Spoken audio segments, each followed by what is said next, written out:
Ahora sí, ya estamos grabando. ¿Sí? Otra vez. Ya si quieres decirles. Pues buenas noches. Buenas noches. Les estaba yo comentando y preguntando si ya habían estado, ya se inscribieron a nuestro congreso, porque ya estamos a tiempo para ver cuántos son los que van a asistir. Bueno, pero vamos a dar inicio a nuestra sesión de jueves 14 de agosto, y nuestro tema de hoy nos lo impartirá el doctor Eusebio Rubio, como ustedes saben, ya fue anunciado, y un tema muy interesante, muy médico, como decía Verónica Delgado en algún comunicado que le hizo, pero yo creo que también es un tema de mucha importancia para todos, médicos y no médicos, sobre sexualidad y depresión, una diada con relaciones en muchos sentidos. Vamos a empezar esperando que vayan llegando los otros. Que se vayan abonando a su debido momento.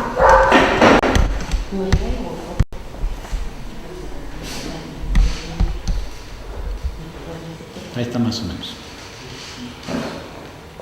Creo que están dos personas conectadas, entonces no está muy bien.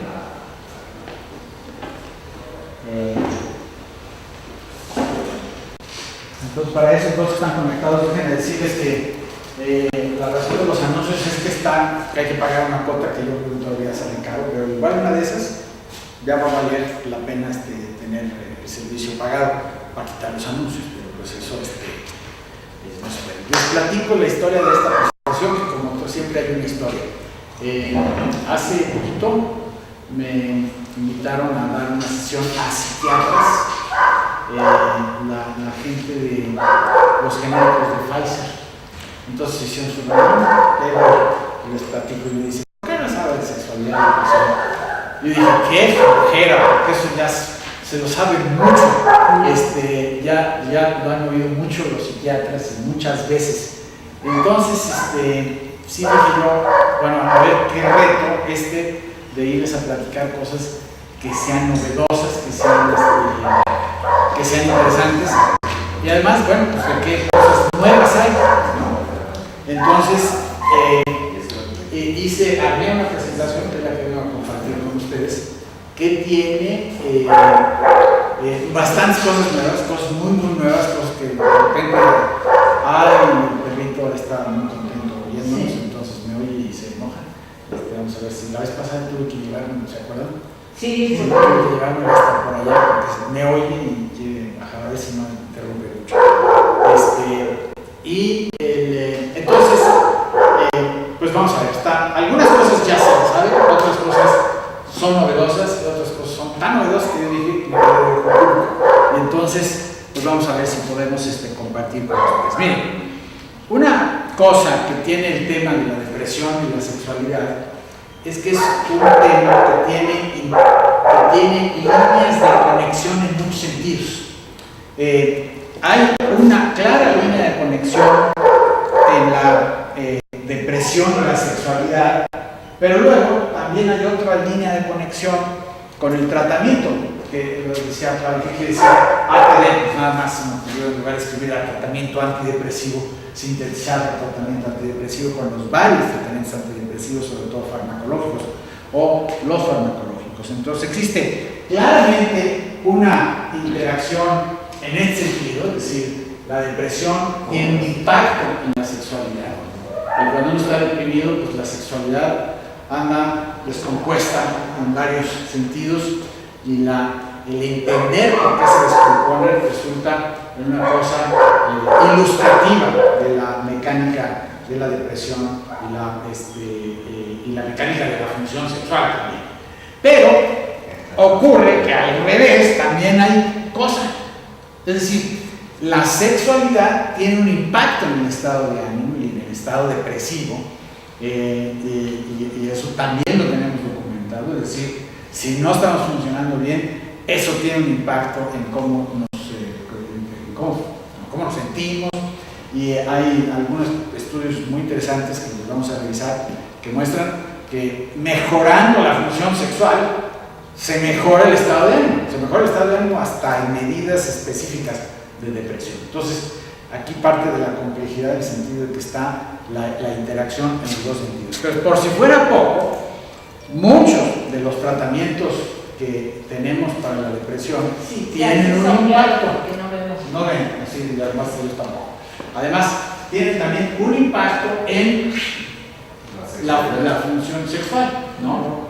Y una función sexual afectada por el tratamiento antidepresivo tiene un impacto en el tratamiento, ¿no? Es decir, en algo que claramente si uno no se toma conciencia de que le está dando la fluoxetina o que le está dando la paroxetina y ya se le quitó el deseo y entonces va a catear, a la hora que se da cuenta que es la medicina, lo que hace es mandar a borrar la medicina y entonces hay una interacción en todos esos sentidos, para todos lados, ¿no? Y desde luego hay una interacción que no vamos a tocar que tiene que ver con la depresión, tratamientos para modificar la depresión, y la depresión pues obviamente a veces hace que el tratamiento sea ineficaz, a veces el tratamiento hace que se quite la depresión.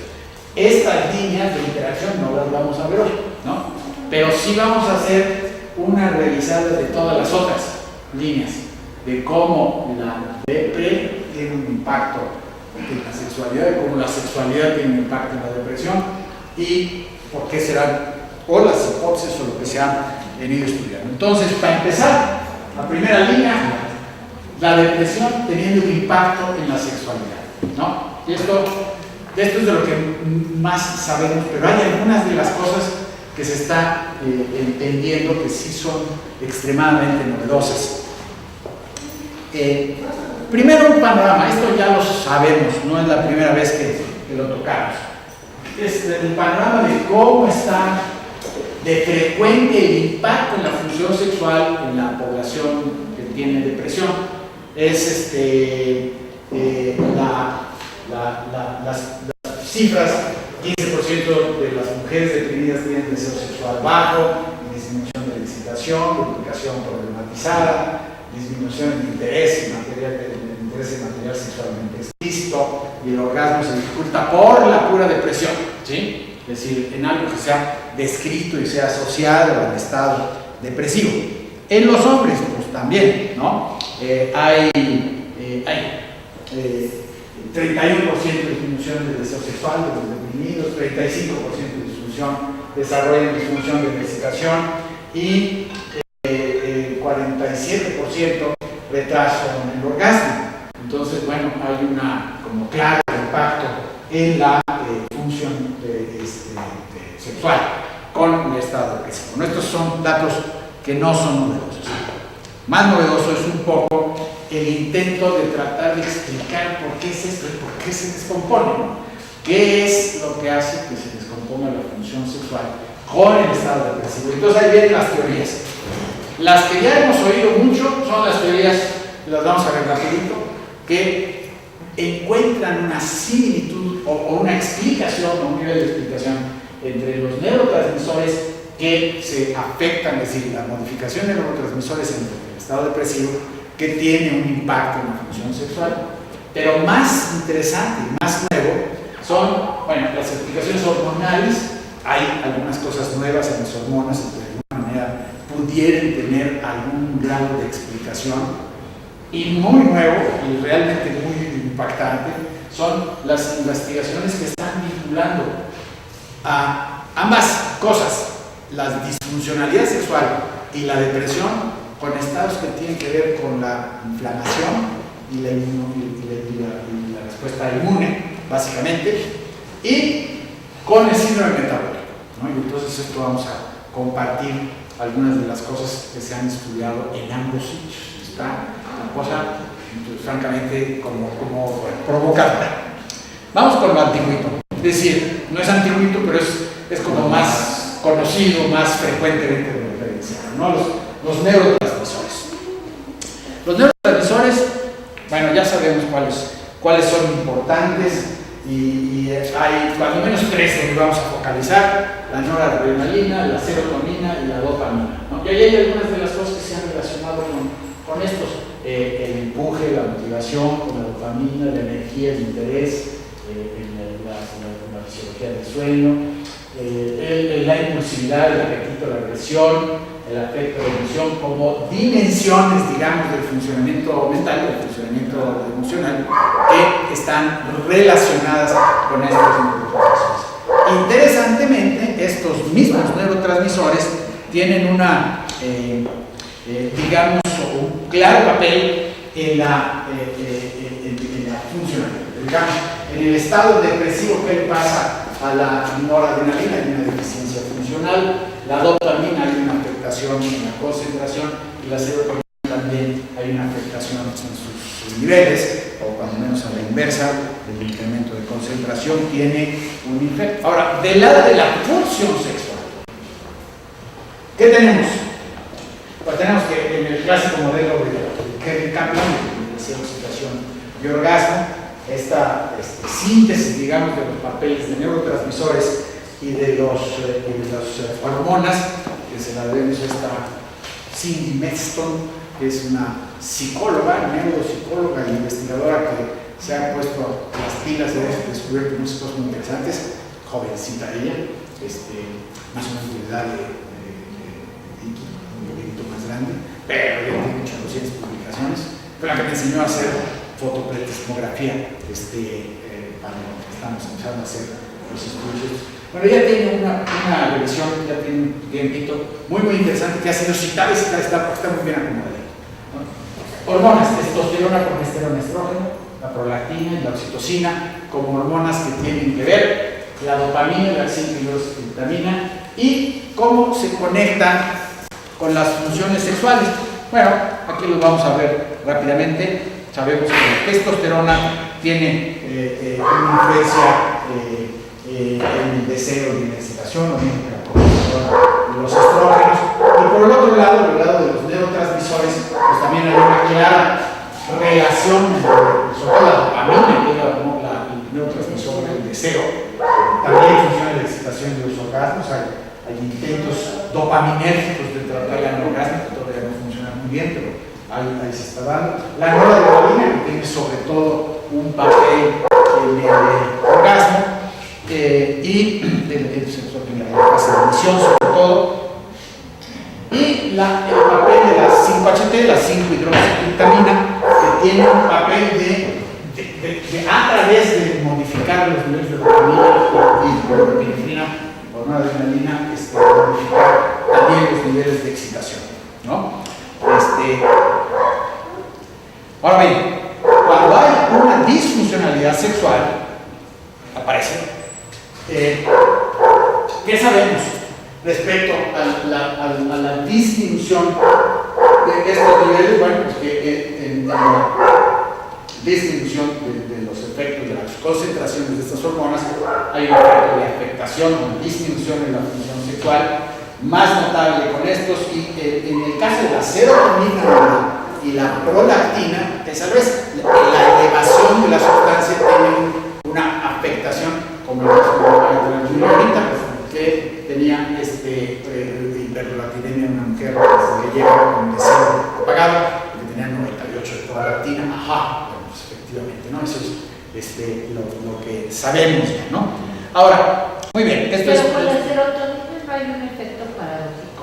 Bueno, porque es muy complejo, ¿no? Y eso ahorita lo voy a mencionar. Es paradójico porque depende de cuál receptor se active, ¿no? Y son 14. Pero en términos generales sí hay mucha serotonina. En términos generales hay una disminución de los efectos, en términos generales, ¿no? Aunque claro que hay algunos de los 14 receptores que sale al revés la cosa y más bien se activa. Pero y hay veces, déjame ya que sales el comentario, hace muchos años, antes que hubiera sildenafil y cosas, hacía experimentos con mis pacientes privados, que a algunos les daba fluoxetina y se les mejoraba la función sexual, para sorpresa de todos, porque casi todos es al revés.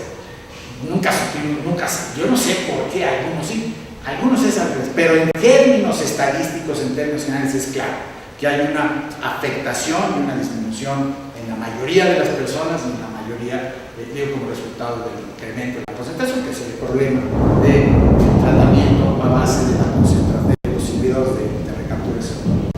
Muy bien, entonces eso está quedando ahí más o menos. Además de esos, está otro que también se conoce desde hace mucho tiempo, está relacionado con la depresión, que es el cortisol, que está de alguna manera relacionado con la ansiedad, la depresión y la función sexual.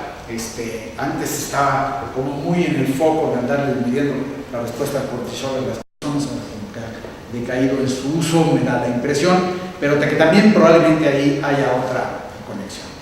Muy bien, todo esto así muy rápido es revisión de lo conocido, pero de todas maneras para que quede completo.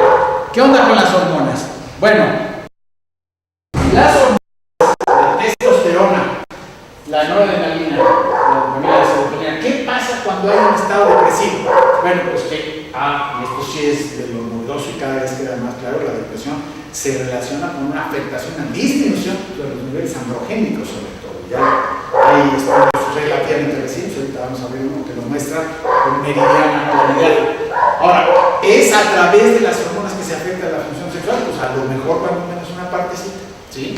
Es un poco como la teoría que se viene presentando, la afectación de las disminuciones de testosterona y las deficiencias funcionales de los neurotransmisores, pues que ya habíamos mencionado, tienen un impacto grande en la función sexual. Entonces, cómo se articulan estas cosas a nivel de la bioquímica, de la depresión y de la función sexual, ¿no? Otra hormona que también, o grupo de hormonas, pues, son las hormonas tiroideas, que también hay una modificación de los estados de ánimo claramente relacionados con el tiroides, la razón por la cual deberían todos siempre pasar por un tratamiento tiroideo si tienen disfunción sexual y si tienen depresión, porque a veces están conectados, y la función sexual se ve con frecuencia afectada en ambos casos, tanto en la elevación como en el déficit hormonal. Entonces hay otra posible conexión o pedacito que conecta, ¿no? Por supuesto que son todas. Miren, este es uno de los artículos, está de 2012, hace un par de años, y vean lo que hicieron este grupo, son holandeses, y los pusieron a medir testosterona en la saliva pues un buen número de hombres y mujeres, 722 hombres y 1380 mujeres también, ambas.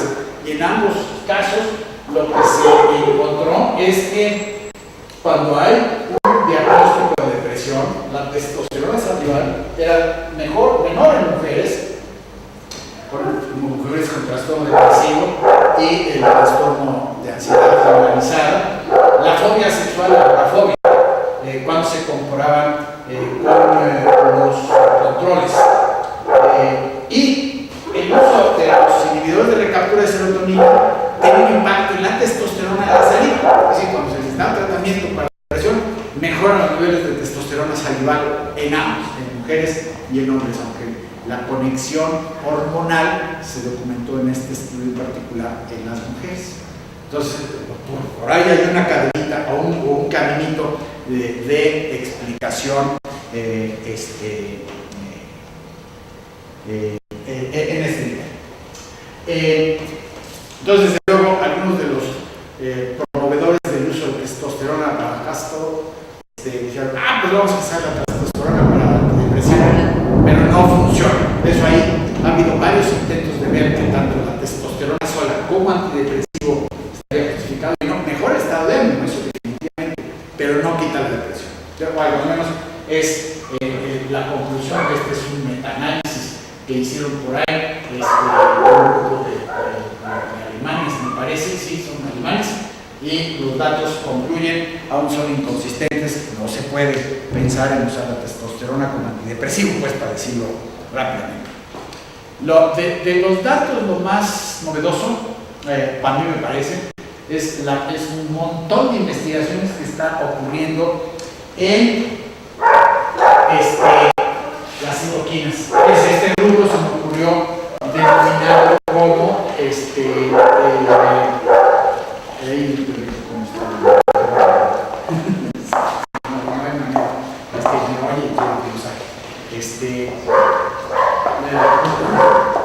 les comentaba,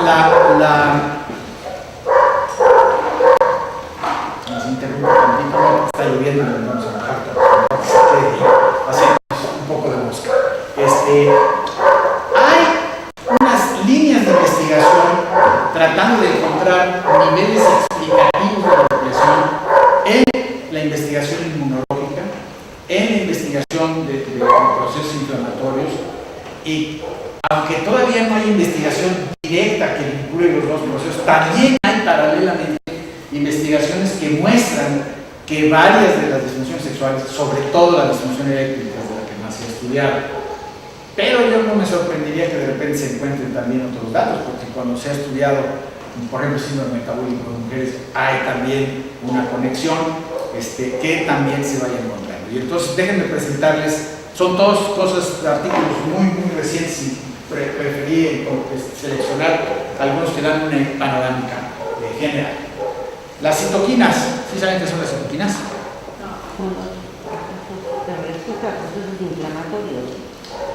Cito son células y quinas son es movimiento, ¿no? Entonces son sustancias que el cuerpo produce que hace que se muevan las células.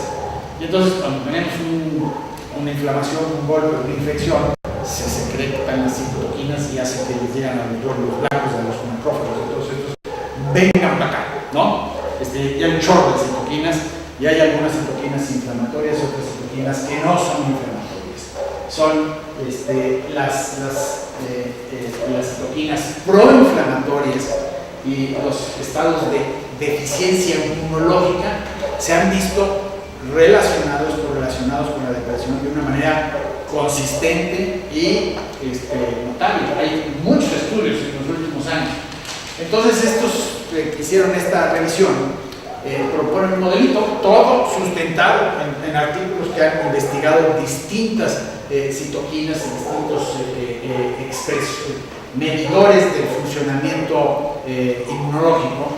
Entonces proponen este modelo, es un modelo de la depresión clínica, con digamos los neuroquímicos, los procesos neuroinmunes específicos. Miren, aquí está de una manera gráfica presentada. Estarían algunos de las mediciones, como por ejemplo la disfunción de las células T, la disfunción de las células gliales, que son células de céfalo, citoquinas proinflamatorias y citoquinas antiinflamatorias y metabolitos serotoninérgicos y neurotóxicos. Entonces lo que ellos proponen es que hay un desajuste en todos estos así como sintonizados que se han encontrado. O sea, esto es el modelo abstracto, pero lo sustentan con otros estudios que muestran que efectivamente hay incrementos y hay que se correlacionan con la aparición del cuadro depresivo y decrementos que se correlacionan con la remisión. Y aquí puse esta gráfica que está así muy bonita en la aparición de la depresión y la remisión, pero hay depresiones que no se quitan, y entonces las mediciones de los procesos, de los medidores estos de respuesta inmunológica se prolonga cuando la depresión no remite, y entonces hay una como conexión entre los marcadores de inflamación, los marcadores de disfunción inmunológica y la depresión. Y eso, por supuesto. Pero no entiendo la gráfica. ¿Dónde está la depresión? Acá empieza la depresión aquí. No empezaría. La depresión aguda sería aquí esta fase. Entonces, lo que propone es que hay un nivel donde primero las modificaciones no se traducen en algo clínicamente detectable, y a partir de cierto nivel se empieza a notar la depresión y luego se quita. Cuando se quita la depresión, las citoquinas y todas estas mediciones de funcionalidad inmunológica se mejoran. Entonces, está muy impactante. Ahora, está muy impactante, pero todavía no resolvemos gran cosa, porque diríamos, ya probado, pues vamos a dar antiinflamatorios a los deprimidos, ¿no? les damos sus ¿por qué no? Que este sí funciona. Sí, porque este ya estoy acá. Entonces, ¿cómo se llama? Pero no funciona, ¿sí? Es decir, usar tratamiento antiinflamatorio para tratar la depresión no es solución. Pero de que hay algo por ahí, porque la cantidad de réplicas y de estudios que están encontrando estas conexiones con la inflamación es muy grande, en muchos laboratorios, en muchos sitios, así que esto no es casual. A ver, sí, pero si las citocinas están elevadas, es porque también hay un proceso inflamatorio por alguna razón, ¿no? O sea, un accidente o algo así, me supongo, un traumatismo, la depresión. O sea, ese es precisamente el asunto, que el trastorno depresivo parece asociarse a un proceso inflamatorio, ¿no? Ahora, ¿por qué? Ahí viene la hipótesis de que por qué es. No, todavía no. Estoy ocupado, ¿qué onda? Hola, estoy ocupado, aquí no tengo.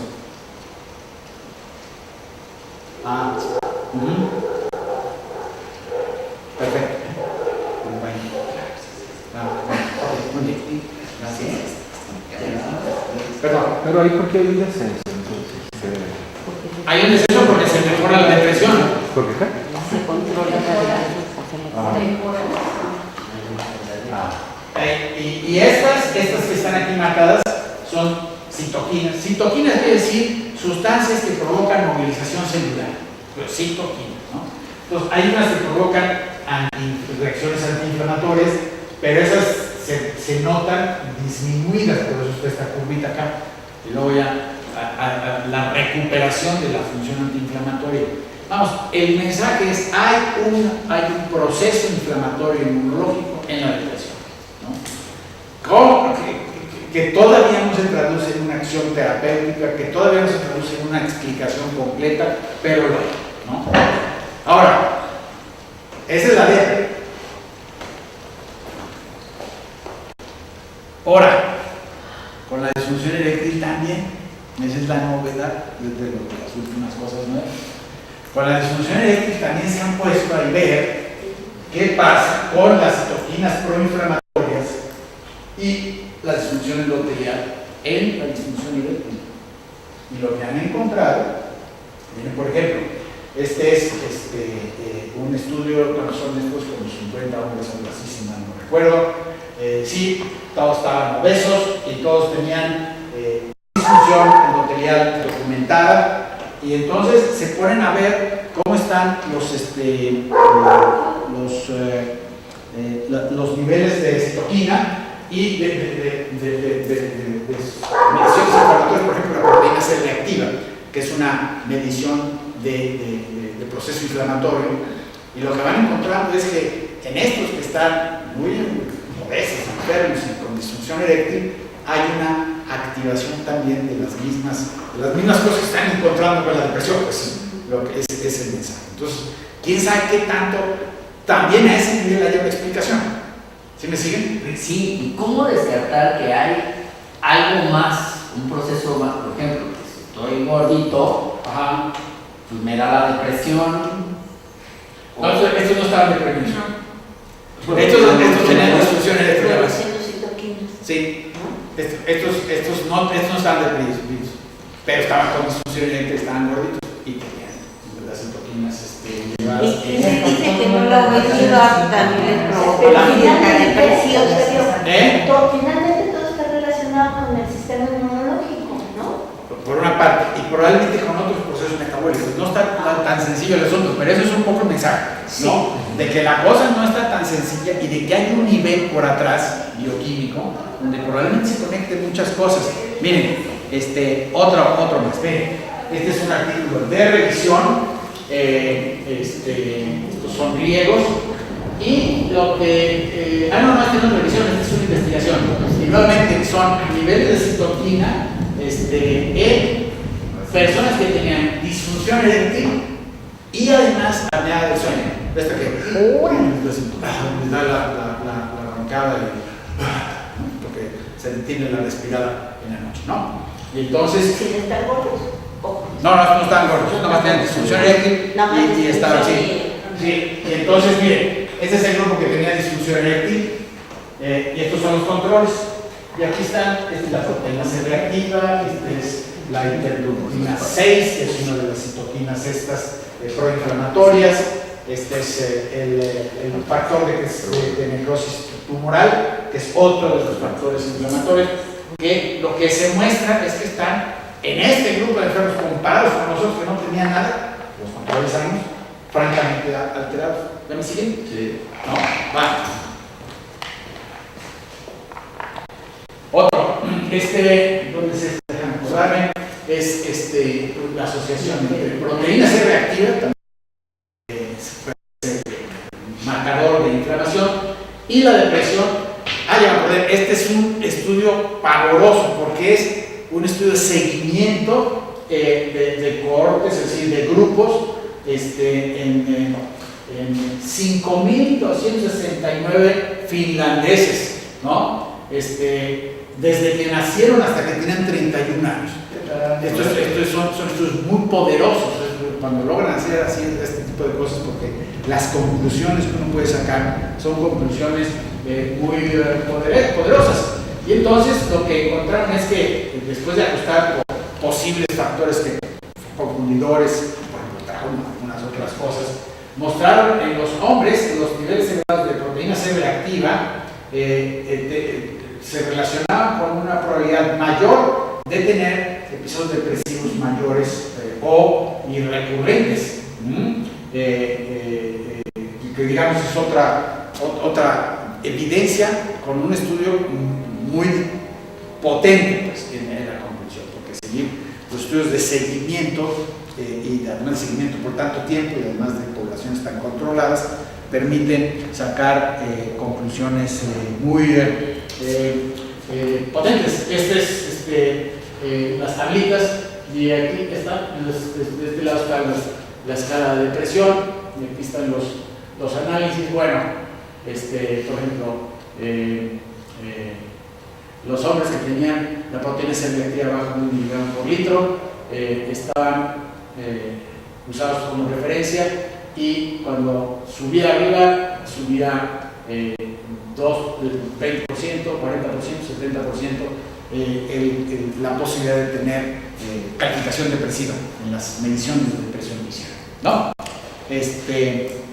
Bueno, ahora, regresando a la disfunción eréctil, este es un estudio que es muy conocido. Esta italiana, Caterina Expósito, es una endocrinóloga, y fíjense lo que se le ocurrió hacer. A 50 gorditos, 55, perdón, de 35 a 55 años, ya no estaban ni viejitos ni nada, estaban gordos, con disfunción eréctil, ¿sí? Entonces tenían estas dos cosas, la disfunción eréctil y la obesidad. Y entonces lo que hicieron fue ponerlos aleatoriamente en dos grupos de tratamiento.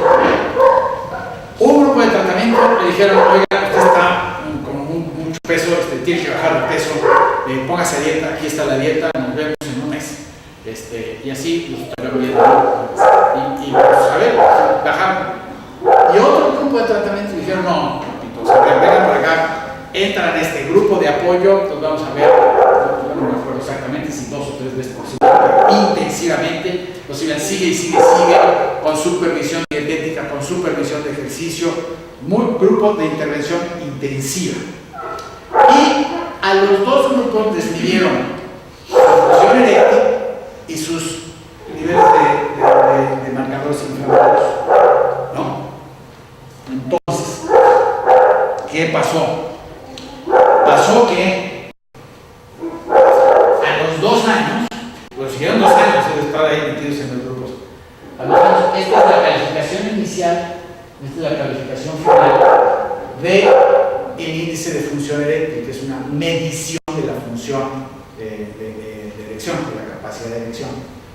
Y este es el grupo digamos, esta es la medición del grupo que fue de control, que le estaban diciendo, como todos les decimos a los gorditos, tienen que bajar de peso, pónganse dieta, bla, bla, bla, y pues por supuesto el efecto es que queda la cosa más o menos igual. ¿Te vieron?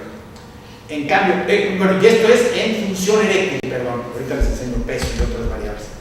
Pero el grupo que estuvo con sin tratamiento de disfunción eréctil específico, sin sildenafil, sin nada más, el puro intervención específica sobre el estilo de vida y la dieta.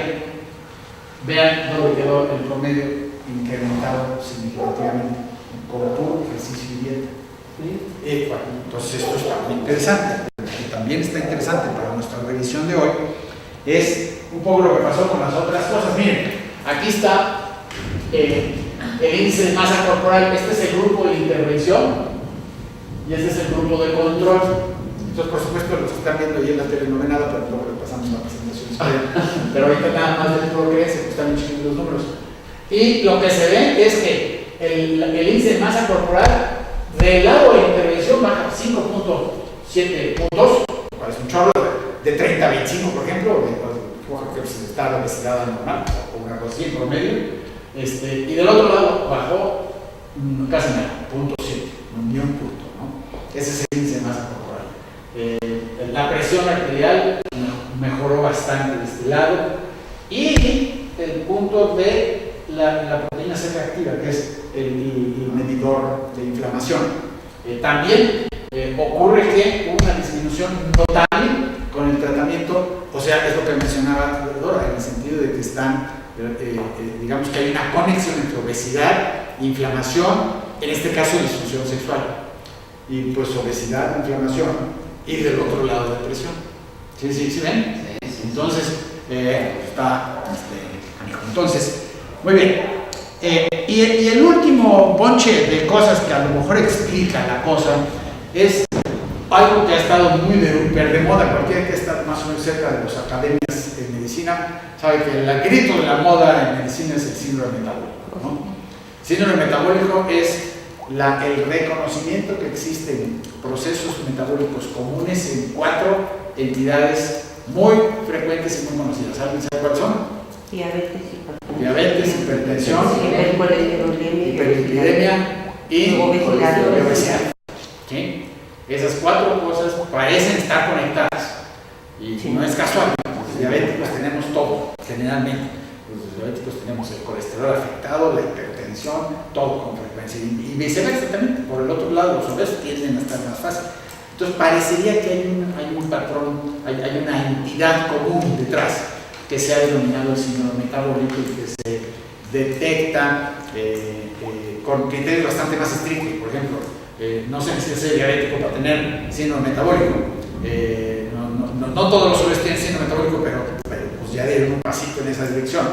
Y depende un poco cómo estén las dimensiones. Ahora, la cosa aquí es que el síndrome metabólico está conectado con las dos maneras. Conectado con la depresión y conectado con la función sexual, ¿no? Más claramente con la función eréctil, pero en este caso también hay ya estudios que la relacionan con,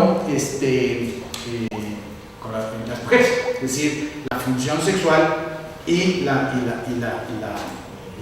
presencia de síndrome metabólico. Entonces, miren, por ejemplo, esta es una revisión muy reciente, 2014, dice síndrome metabólico y elevación de proteína C reactiva, o sea, las dos cosas, el síndrome metabólico y los datos de inflamación en hombres añosos con diagnóstico reciente de depresión, ¿no?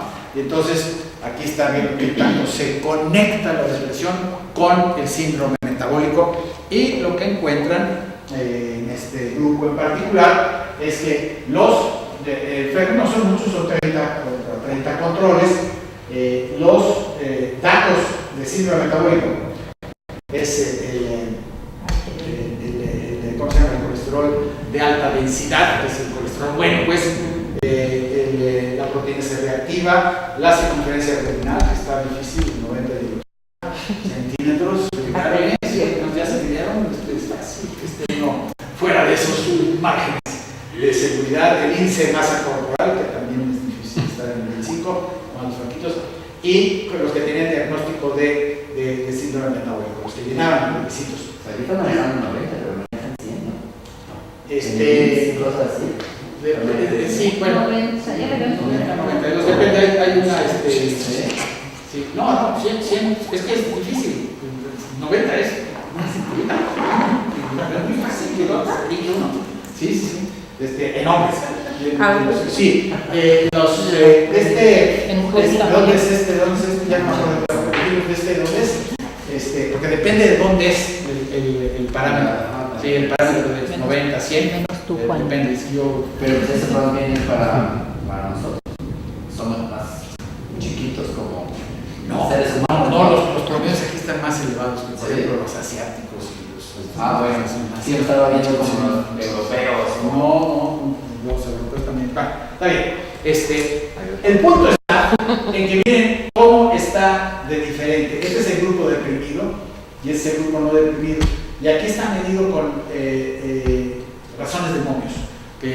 Esas son las estadísticas que ahora se usan mucho. Razones de momios lo que significan es cómo se incrementa la probabilidad de tener la condición o odds ratio. ¿Se han oído hablar de eso? Entonces, cuando algo tiene la misma probabilidad de tener la condición, tiene un odds ratio de 1 o de menos de 1. Pero si está de 2, 3, 4, quiere decir que tiene 300%, 400%, 400%, casi 200%, 400%, más probabilidad de tener esta característica el grupo deprimido comparado con el otro. ¿Sí me siguen? Sí. Bueno, y para decirlo rápido, en estadísticas está claramente asociado la afectación es decir, la presencia de síndrome de datos de síndrome metabólico en la depresión, ¿no? Y aquí hay otro, síntomas, estos no son deprimidos, estos nada más tenían síntomas depresivos, no tenían que tener el diagnóstico, si sabe una diferencia entre andar con síntomas depresivos y tener el diagnóstico formal de acuerdo DSM-4 o DSM-5, pero usaron un cuestionario muy reconocido, que es el cuestionario de Beck, y también la muestra está canija, son 15,000 hombres y 15,000 mujeres. Es un estudio hecho en Corea, y entonces lo que están encontrando es que en la población los síntomas depresivos, no necesariamente la depresión, pero los síntomas depresivos están claramente asociados con la presencia de componentes de síndrome metabólico. Mira, aquí están las P's que están los valores que están en negritas, quiere decir que son significativos, y pues casi todos, para decirlo rápido, ¿no? Estos son los datos de síndrome metabólico, igual la circunferencia, el colesterol de alta densidad, el componente de hipertensión, la glucosa, que para que entre aquí se necesita nada más que tenga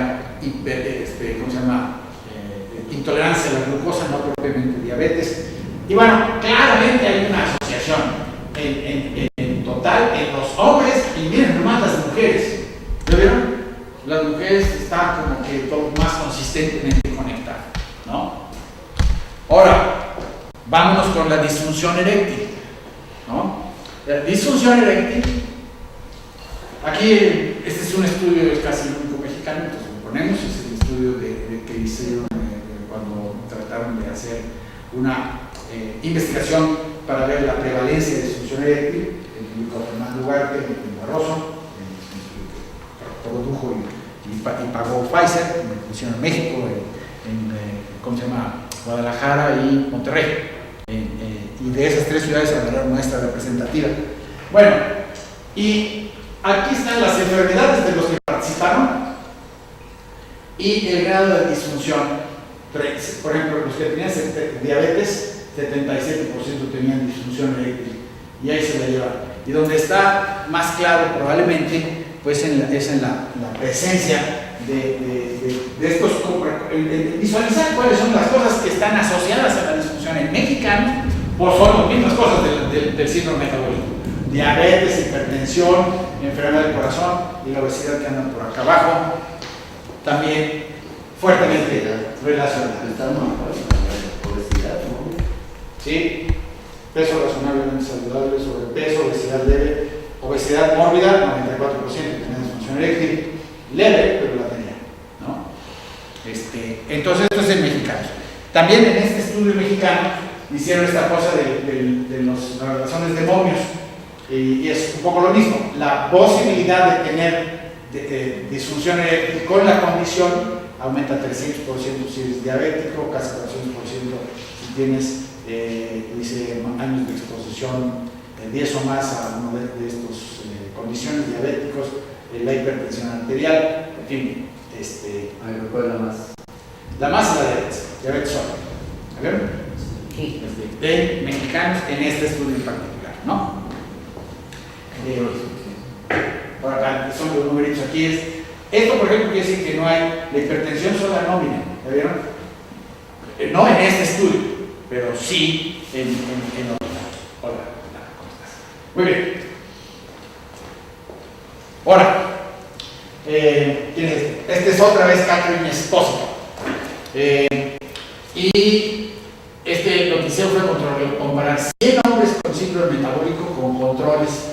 Se excluyeron, fíjense, se excluyeron los que tenían ya el diagnóstico completo. Son estos, si estaban diabéticos o tenían hipertensión o estaban ya malados, van para eso, no cuentan en el estudio. Sí, claro que sí cuentan en el acta, pero en el estudio no los contaron para ver qué tanto, cuando no está la cosa tan avanzada, está ya la presencia de afectación de la función eréctil en estos, ¿no? Y entonces, vean, esta es la proteína C reactiva, esta es la calificación de disfunción eréctil, la calificación es una cosa que le llaman, es una calificación que se hace con una entrevista de función eréctil, y esta es la calificación de disfunción eréctil. Y este es el número de componentes del síndrome metabólico que se encontraron. Acuérdense, estos no estaban enfermos, estos nada más tenían los componentes del síndrome metabólico. Y a medida que tenían más componentes, peores las calificaciones, más disfunción eréctil, menos disfunción eréctil y más proteína C reactiva. Ahora, entonces, a mayor número de componentes del síndrome metabólico, peor función eréctil y peor función endotelial, que está de alguna manera demostrada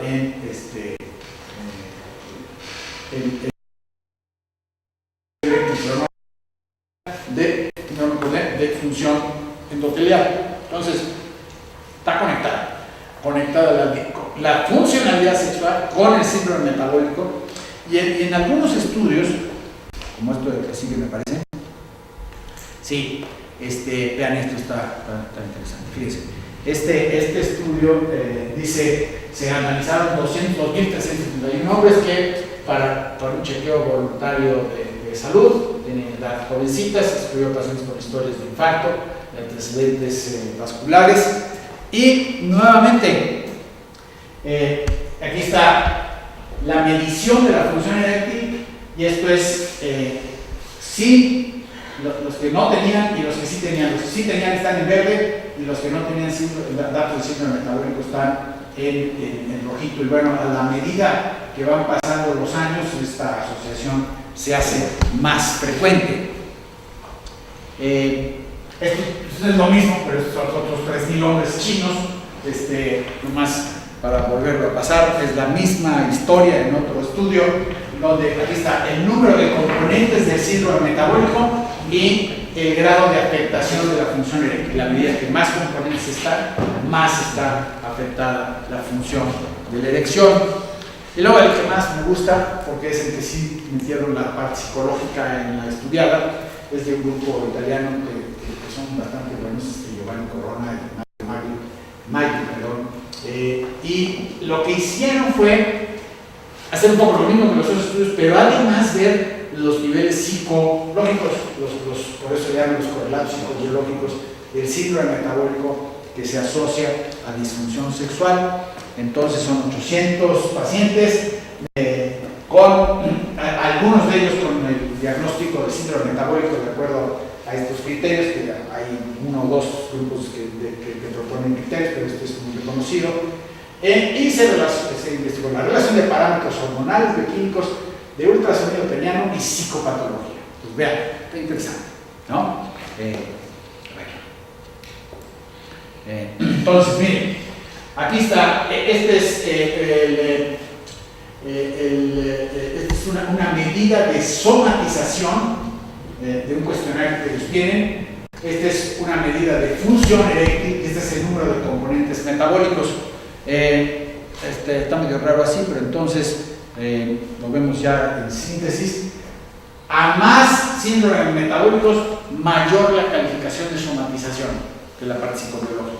Pues sí, no más tienden a somatizar o cuando menos tener calificaciones más altas con esta medida.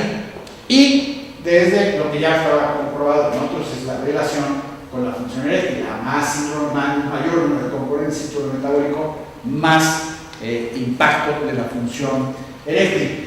Medida también muy objetivamente con estas mediciones de Doppler, ¿no? Igual está más deteriorada la velocidad de pico sistólico y el pico máximo, entre más componentes, más afectación, ¿no? Es un poco lo mismo en los otros estudios. Una cosa que ilustra mucho de por qué hay la conexión entre el síndrome metabólico y la función, al menos eréctil, es esta grafita que se le ocurrió a un carguero que se llama Montorsi. Es proporcionado, que obviamente no es 1 o 2 milímetros, pero es la proporción entre el tamaño de la arteria peniana, acá, y la carótida. Entonces, ¿por qué es que la disfunción eréctil primero que dé el stroke, el accidente vascular cerebral? Pues porque esta se tapa más fácil. Esta es así un poco la teoría y hace bastante sentido, ¿no? La chiquitez de las arterias genitales hace que avisen con mucho más anticipación que los otros, el corazón, porque miren las coronarias cómo están en términos relativos, están gordotas, digo, si están aquí en el corazón pues son arteriotas, en cambio estas están chiquitas y pues se manifiestan. ¿No puedo poner los ojos ahí también? ¿O peniana? Yo creo que sí, o sí, la más chiquita, retina. ¿no? Por eso también se afecta con facilidad, ¿no? Entonces, esto se traduce en un poder predictivo de la función eréctil en lo que se refiere a la función cardiovascular, ¿no? Y entonces hay, este es un estudio que me gusta mucho, es un estudio australiano. Lo que hicieron fue revisar los récords, los expedientes pues, de los pacientes desde el año 1980 que fueron a revisar, ¿no?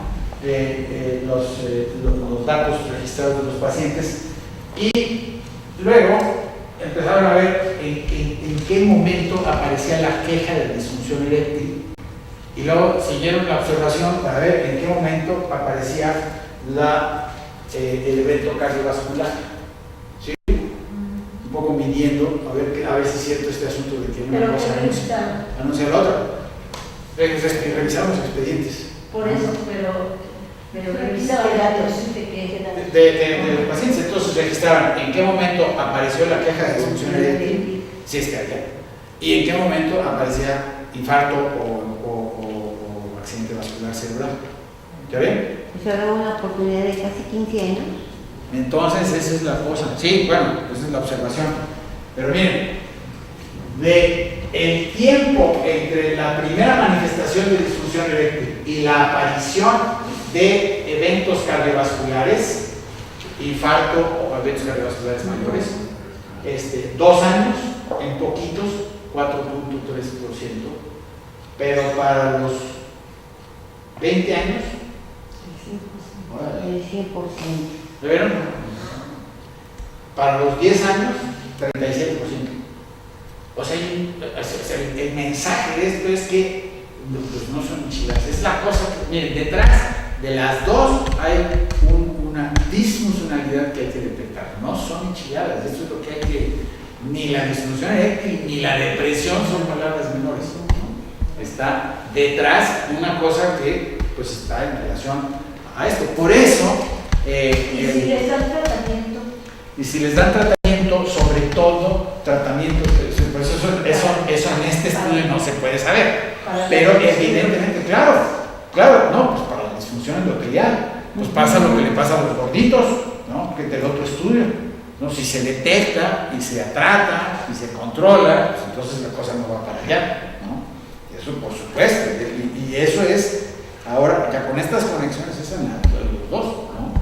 Por eso le dijeron a este trío o esta triada, disfunción eréctil, depresión y enfermedad cardiovascular, una cosa interconectada y que tiene relación con medicinas, con factores psicosociales, con la demografía y factores de estilo de vida, pero que está todo conectado. Y es muy claro en disfunción eréctil porque está muy estudiado, pero ya les comento, cuando menos me topé, igual más cuando hacen nuestras cosas, como de mujeres no hay mucho, luego no lo pone uno, pero también hay estudios que vinculan síndromes metabólicos con funcionalidad sexual y estudios que vinculan hipertensión con disfuncionalidad sexual, en mujeres, no específicamente, ¿no?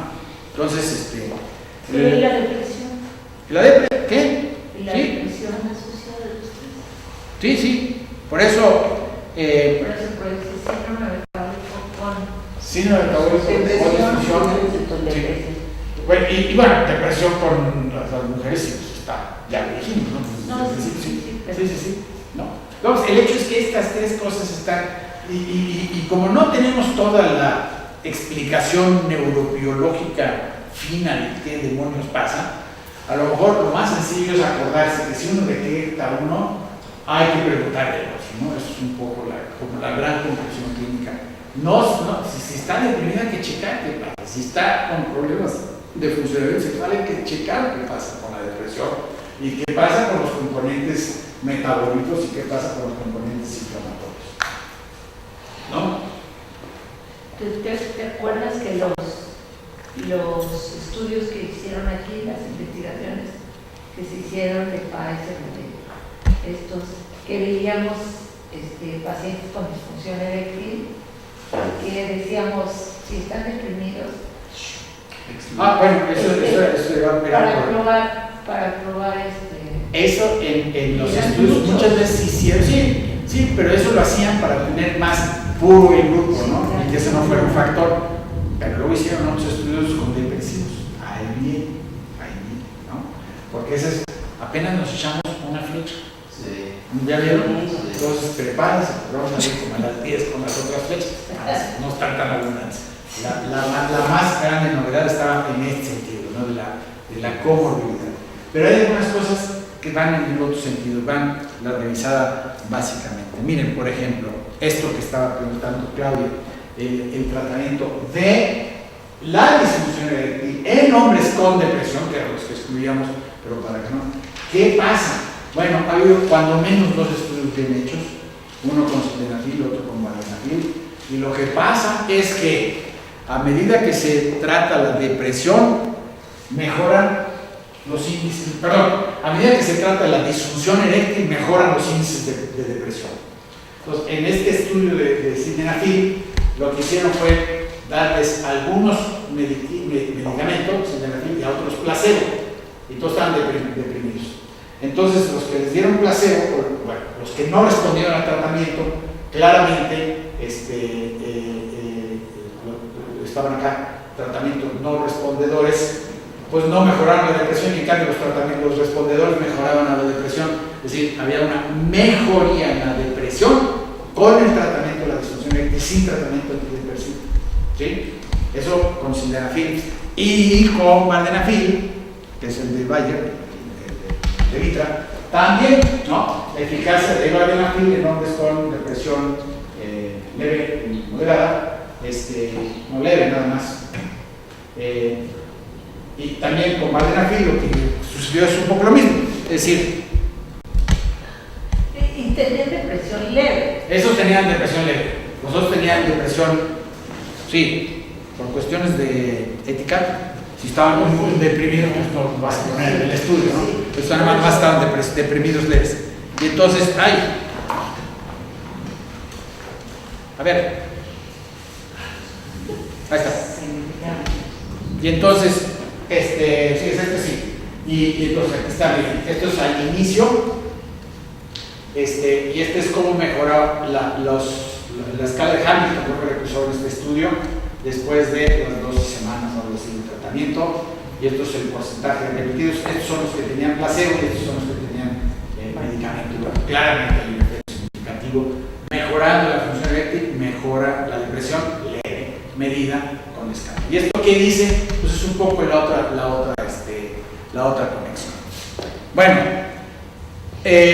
lo que ya sabemos, el tratamiento antidepresivo tiene un impacto en el funcionamiento sexual, sí lo tiene. Hay pues bastantes revisiones a eso. Aquí nomás citamos una de Anita Clayton.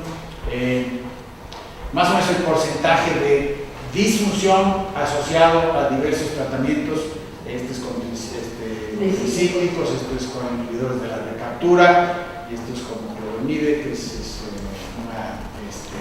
llama de los IMAOs, de los inhibidores de la monoaminoxidasa, que se usaba y pues está muy frecuente. Algunos de los más modernos tienen porcentajes menores, y la mirtazapina, que es la muy hablada, y el bupropión, que tiene un poquito menos de índice de tratamiento, la trazodona también, que tiene cierto efecto hasta se usa para tratar disfunción eréctil, y estos que tienen reportado menos para todos, pero les puede pegar.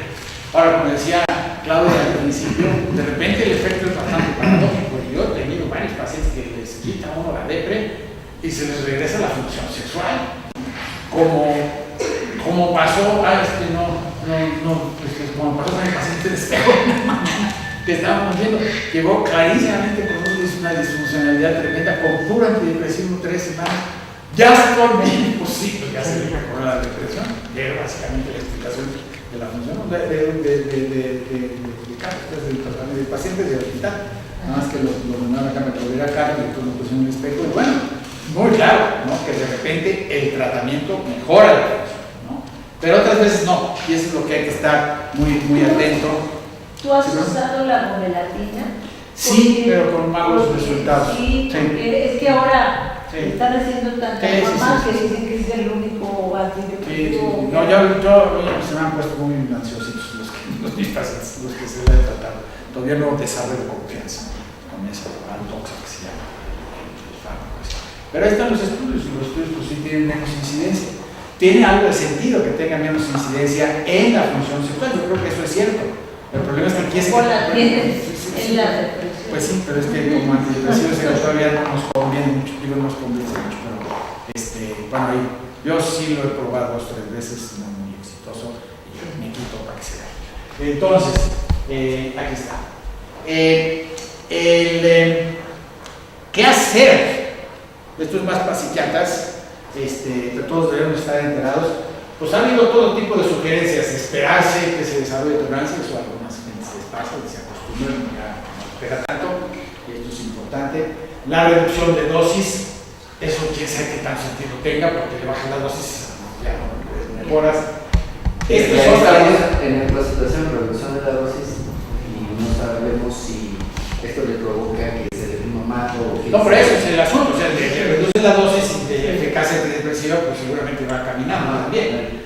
Vacaciones de fármaco, ese es otro que estaba muy de moda. El fin de semana no darles choque, ¿no? Entonces, para que estuvieran un poco libres, claro que está tomando fluoxetina, da igual porque la fluoxetina está a 48 horas en libras, entonces da lo mismo, pero hay unos que sí bajan, pero es un poco lo mismo, ¿no? Si estás deteniendo el efecto terapéutico, porque además el efecto terapéutico hay que darlo, y buscar otro antidepresivo para cambiar el bupropión, mirtazapina. El problema de todos estos, bueno, el citalopram le están dando que a veces les cambias a otro antidepresivo con efecto similar y ese no les hace el efecto. Sí, hay una susceptibilidad. O sea, si lo tenés con fluoxetina y le cambias a pues paroxetina, con tu que sí, paroxetina o algún otro, sí, eso es una alternativa. si el paciente tiene lana, yo creo que hay otras cosas que pueden hacer. ¿Y por qué poner ahí escitalopram? Pues porque también les pega duro. todo. También no, se le pega duro, porque es muy potente, ¿no? Dicen que es muy selectivo en las arañas, y pues está sugerido, pero pues yo tampoco creo que sea. Es cuestión de buscar. Ahora, hay evidencia de que si uno le combina, con esto hay evidencia sólida. Hay 2 estudios bastante convincentes de que el agregar sildenafil o vardenafil, sobre todo el sildenafil es el que más estudiado está, pero hace sentido los 2, mejora el impacto. Y sobre todo, ahorita lo van a ver, en hombres y en mujeres también, ¿no? Esto está dicho y dicho y dicho, que yo no he encontrado muchos estudios que lo sostengan, pero está muy recomendado. Agregarles trazodona o niacinamida, que es otro antidepresivo viejito, o mirtazapina, o ciprotadina, o esto que tenemos en México, que es la liomina, que está recomendado en Estados Unidos. Está en Tepito. Sí, pero no es liomina. Entonces el problema es que sí la ofrecen, pero quién sabe qué es lo que ellos tienen. En cambio, en Estados Unidos sí hay, sí, es un fármaco que está, que vale, puedes recetar, pues. Y tiene un efecto chiquitín, pero lo tiene, ¿no? Sí, sí, también con la función eléctrica también. Sí, ya lo mostró, chiquito. No se más agonistas dopaminérgicos, amantadina, metilfenidato, por ejemplo, algunos dicen, bueno, lescorbinas o el bupropión, la buspirona también, que es una cosa que se usa como ansiolítico, y algunos proponen ginkgo biloba. Todos son propuestas de manejo, pero pues quién sabe. Yo creo que ante la evidencia de la eficacia del sildenafil o vardenafil, si el paciente puede pagárselo, pues así, pues eso ayuda y ayuda definitivamente. Esta es nada más una de las mediciones más citadas de hace algunos años de Ángel Montejo. Somos un grupo español. Entonces, como ya estamos muy cansados, yo estoy muy cansado cuando llegue esta diapositiva, las puse todas ahí para que vean nada más. ¿Qué dice aquí? Pues dice un poco lo mismo: qué tan frecuente es la disfuncionalidad sexual por síndrome diagnosticado, depresión mayor, tratado distímico, trastorno obsesivo compulsivo. Y aquí un poco para darnos una idea, pero esto digamos es una revisión en un seguimiento específico de todos los antidepresivos y cómo está de frecuente el porcentaje de disfunción sexual. Miren, citalopram 72%, paroxetina 70%, pero todos tienen, menos estos. Miren, aquí está el hemoglobinide, la mirtazapina 24%. Por cierto que no es cierto que no les pega, no sí les pega, de todas maneras, ¿no? Estas son las cosas que les pasa con los antidepresivos. Aquí está cada uno de ellos y cuánto se afecta el individuo, les pega, todos pegan, acaba por ahí, ¿no? Y más o menos... Es una diferencia fuerte, ¿no? De cómo pegan unos. Ah, claro, sí, hay unos que pegan más fuerte, y los que pegan más fuerte son los que son más potentes inhibidores de serotonina. O sea, haciendo sentido con estos conceptos de neurotransmisores que veíamos al principio. A los que más eficientemente le elevan la serotonina, a esos también son los mejores antidepresivos. Entonces es el asunto, ¿no? Depende, es una de esas cosas. Pero yo sí creo que una de las, esto no puede ser publicidad Pfizer, pero hay un estudio específico con sildenafil y bueno, muchos reportes que con nosotros también se pueden, pero esto sí se pusieron a hacerlo formalmente, ¿no? Con un estudio aleatorizado y con control de trasero, todo como debe de ser. Y lo que encontraron en este estudio en particular es que la función eréctil con el sildenafil se mejoraba cuando estaba afectada por antidepresivos. Aquí están los datos. Pero dijiste que también en otro estudio, cámara, este es un sí. Aquí está este es el índice de función eréctil. Calma. Y están las medidas, y básicamente mejoraron en todas las elecciones, la excitación, todas tenían significación. Vean ustedes, entonces iba bastante bien con el sildenafil a los hombres que tenían impacto por el ¿no? Ahí ven el análisis de covarianza y las significaciones que prácticamente causan. Y el otro, estaba diciendo y reclamándome Claudia. Este está hecho dice, esto está hecho en mujeres, son 8, ¿dónde está el número de las mujeres? Ya no me acuerdo, 98 mujeres que estaban funcionales antes de la década, porque esa es otra, ¿no? Pues si estaba disfuncional el chavo, pues entonces quién sabe qué sea, si el huevo o la gallina. Pero todas estaban bien antes de deprimirse y se les dio la disfuncionalidad y entonces se les asignó placebo o sildenafil de 50 a 100 miligramos de sildenafil. Y entonces aquí está, miren, los números no son tan espectaculares como en los hombres, pero son. Y son sobre todo en la recuperación del orgasmo. En este 0,1, que es uno de los significativos, es la recuperación del orgasmo, la capacidad de tener orgasmos y la satisfacción mejoraron. Entonces, sí. Y el orgasmo, que es lo que está interesante, es probablemente por el efecto de congestión que hacía que se facilitara la experiencia orgásmica. Pero bueno, esto es claro, ¿no? Entonces, yo creo que si, ahorita después de mucho tiempo, yo creo que si el paciente se puede pagar, esta es la alternativa. Que además ya con los genéricos ya no está tu problema, ya no está todavía se le cae, ya no está acá. Pero tú has tenido ese mismo respuesta en las mujeres, porque te acuerdas que les platicaba que una señora que vino aquí, pareja de un paciente, dijo, ay, estoy muy deprimida.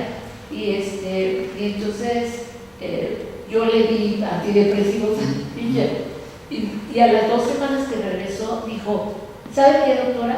Déjeme la depresión, pero no siento absolutamente ningún deseo y eso se siente horrible. O sea, antes no me importaba, pero ahora sí me importa de no sentir nada, ¿no? Y entonces con la paroxetina, ¿no?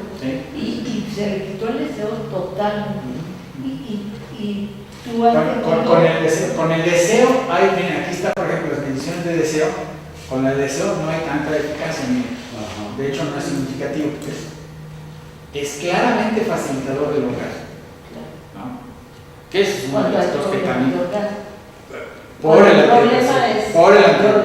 Sí, no por el antidepresivo, porque esas están funcionales antes, ¿no? Claro. Y entonces, bueno, ¿no? Muy bien, y bueno, ya para terminar ahora sí, pues esto que ya habíamos mencionado, estas dos realidades. Si uno tiene conciencia de que el tratamiento antidepresivo puede hacer lo que le hizo a la depresiva de Claudia, pues ya ahí se va el tratamiento y hay que tener la sensibilidad de que bueno, hay que cuidar las dos cosas, ¿no? Porque cuando uno cuida las dos cosas, pues entonces así tenemos mejores posibilidades. Y ya se acabaron todas las guiadas, porque el asunto de la vamos. Además, para que vean que le estamos haciendo publicidad al Congreso del SAC, terminamos con allá en la presentación de Pfizer. Y entonces, pues, muy bien. Preguntas, comentarios.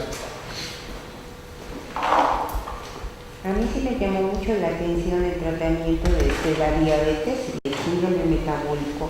Cómo está uno insistiendo con los pacientes de la dieta, del ejercicio, de los medicamentos, de los controles, y el resultado es nada. Que nadie hace nada. Exacto. Se queda igual. Sí. Entonces, sí. Lo que hacemos vale sombrilla. Y en cambio, el tratamiento que tú decías multidisciplinario es el que está dando el mejor resultado estricto, el control del paciente. O sea, ese es el camino. El tratamiento mixto con antidepresivos y el sildenafil, nordenafil o tadalafil, ¿es continuo? O sea, no, o se puede utilizar el tadalafil, por ejemplo, en dos, porque está muy interesante. ¿qué? De dosis de 5 miligramos, esta dosis de 5 miligramos que lo toman por un mes, que viene en la cajita, y que pudieran tomar el tratamiento, porque la verdad, yo por eso decía que los otros no sirven, porque yo creo que el chico de loba y esas cosas. Por eso es que Y además son bien caras, Ujú. además son caras. Pero si tú has probado dar el Tratamiento. tratamiento de Continuo. sí, continuo. Siempre les he recomendado que sea ¿cómo se llama? Por lo caro. Clarísimamente que ese es un factor. Y entonces, ahora te digo, si la gente puede pagárselo, bueno. Pero fíjate, el problema es de farmacoeconomía. El tratamiento antidepresivo bajita la mano, ya, bueno, con los genéricos ya también ya se puede usar así.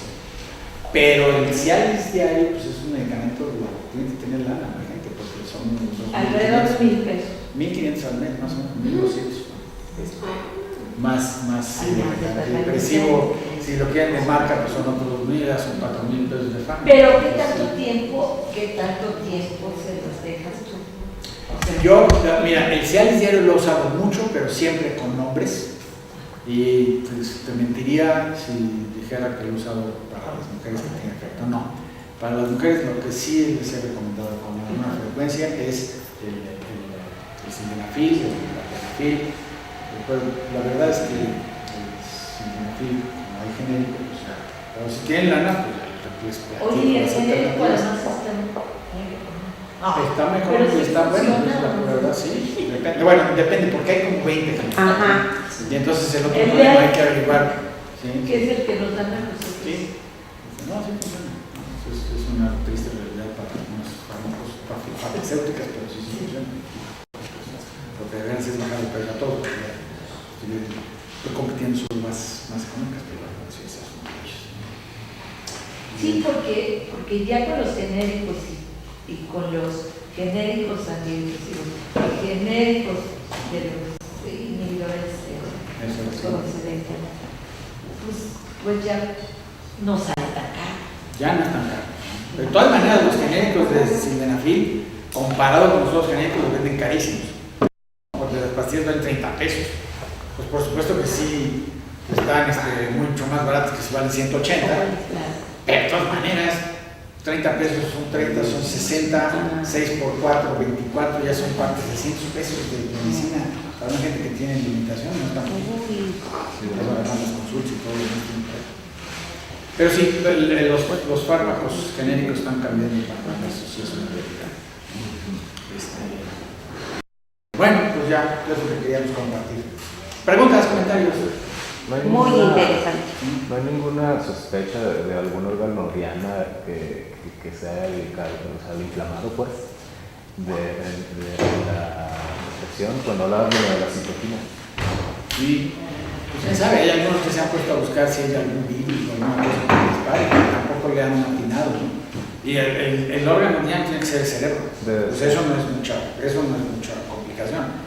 El problema es que tampoco se puede, o sea, la investigación así muy refinada como pues, se tiene que ratas, porque están abriendo un coco a la gente para ver. Pero ahí va, lo que sucede es que la cantidad de cosas que están saliendo, eso es la pavilla. La cantidad de investigación que hay, de repente al año siguiente ya hay una cantidad de cosas. Y eso es, yo creo que lo que hay que tener conciencia, ¿no? Que esto va moviéndose, hay que estar al tanto. Sí, Todavía no hay una cosa que cambie radicalmente los modelos de tratamiento, pero sí debería de suceder que la gente se pusiera menos encapsulada en sus especialidades, ¿no? Entonces el psiquiatra debe de expandirse, porque muchos de los deprimidos al rato no dan un infarto, si no le detecta lo que hay atrás. Y si tiene disfunción eréctil hay que acordarse que o si tiene disfunción, la disfunción orgásmica de las mujeres de repente está conectada con todas estas cosas. Todo depende, ¿no? Entonces yo creo que el mensaje es, si bien todavía no tenemos una maniobra magistral para decir, ahora sí vamos a componer la cosa, ¿no? Pero los tratamientos, pero lo que sí es una tendencia es el estar creando conciencia de que tenemos que tener el panorama siempre con la mente amplia e integral, ¿no? Daño al endotelio. El daño endothelial Y el endotelio es de todo. o el asunto inmunológico, ¿no? Que probablemente esté detrás, ¿no? Entonces, bueno, simplemente ver cómo están. En lugar de decir, no, si tienes disfunción eréctil, ahorita te doy tus focalizaciones sensoriales para que se quite, igual se le quita, ¿sí? Porque aunque tenga todas estas cosas, si lo relajamos, si se pone relajado y se pone más a fijar qué rico se siente, se le mejora la función eréctil, eso ya sabemos qué pasa. Pero el problema es que, pues igual después muy relajado tendrás un infarto si no hace nada para modificar las cosas. Entonces, ese yo creo que es el mensaje principal. Pero, a ver, yo te he insistido mucho, digo, a lo mejor voy a caer por por el detalle de que si la mayoría de los que estamos aquí tenemos un entrenamiento en terapia sexual también esto de la terapia sexual, pues básicamente se aplica a las disfunciones sexuales, ¿no? Básicamente, para otras cosas.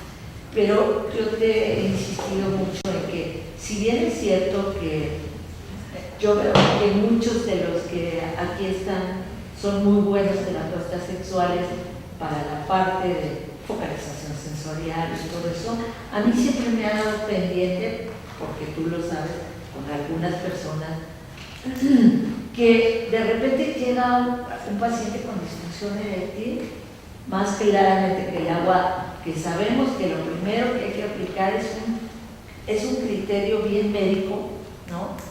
Y que de repente pues, puedan dejar, digo, porque si no eres médico, pues no le mandas a hacer los estudios ni nada, que no eres médico. Pero lo que tú dices de que hay que tener en mente siempre una cosa integral, también hay que tener en mente que muchas de estas disfunciones se está viendo que tienen su base también, o tienen un componente biológico importante que hay que detectar, tratar y todo lo demás. Y entonces, siento que en este terreno hay que estar mucho más vinculados, porque si no, el equipo, porque de repente yo tuve situaciones así que habían tratado a alguien que ya no está aquí, por eso lo digo, durante varios años a un paciente con disfunción eréctil, ¿no? Y jamás le había hecho un examen de biometría ni nada. ¿Por qué? Porque era psicóloga, ¿no? Y entonces ella tenía su mente, y muy bien, llevaba muy bien las sesiones y todo, Claro, pues sí, pero... y por eso sufren los alumnos que no. Pero... Yo espero que estos alumnos de ANSAC no suceda eso. Yo creo que Pero la formación. en eso, claro, además, para eso, Sí, yo creo a ver, como terapeutas sexuales y que la mayoría nos hemos tomado en ANSAC, de base sabemos que tenemos que hacer y enviar estudios, y eso lo hacemos siempre. O sea, si me lleva una persona después de que inicie una historia clínica, yo envío, pido el apoyo en este caso de Dorita, ¿sí? Para enviarles los estudios necesarios desde nivel de testosterona, de una química sanguínea, porque es muy importante descartar un problema orgánico. Ya, eso es, independientemente yo creo que de tu formación que tengas de base, eso es parte integral de lo que tienes que hacer y lo tenemos que hacer trabajar aquí en equipo. O sea, que sea un abordaje integral, que es lo que se hace. Y muchos de los pacientes en primera instancia se canalizan con aquella ahorita con Verónica, ¿verdad? Así que para que si ella considera que debe de ser medicado, no se preocupe, la doctora y le va a checar todo. O sea, tener todo ese acompañamiento pues ayuda muchísimo. O sea, ahí estoy de acuerdo contigo, debe de ser así. Yo creo que todos hacemos esto, ¿no? Como terapeutas, independientemente de la formación. Es que ahora ya no es nada más la disfunción eréctil, es el orgasmo, es el deseo sexual contigo, entonces... Todas las funciones sexuales tienen que hacer una forma integral para poder dar un buen tratamiento, si no, no tiene caso. El desempleo, son muchas cosas. ¿Para qué pierdes el tiempo?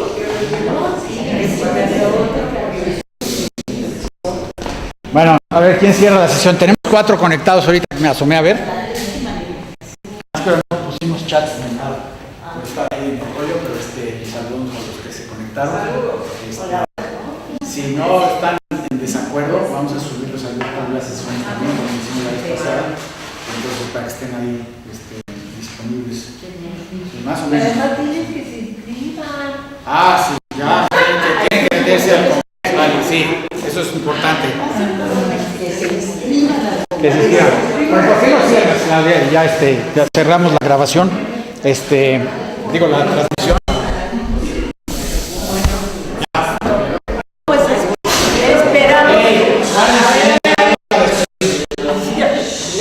No, pues esperamos que estas sesiones sigan cada mes. Creo que ha sido muy provechoso para todos venir a estas ocasiones, a estas reuniones, sobre todo también para presentar casos clínicos. Esto creo que ya nos toca para la siguiente presentar alguna cosa clínica, pero también recordarles que pues ya estamos a escasos 2 meses de nuestro congreso, 2 meses, un poquito más de 2 meses, de nuestro congreso, y que nos gustaría que también en ese sentido nos acompañaran. Ya sabemos que ahorita está lejos por video, pero que se nos presenten para el congreso. Muy bien. Gracias por acompañarnos. Muy bien, bueno, vamos ahí. Despidan a todos los que están conectados. Adiós.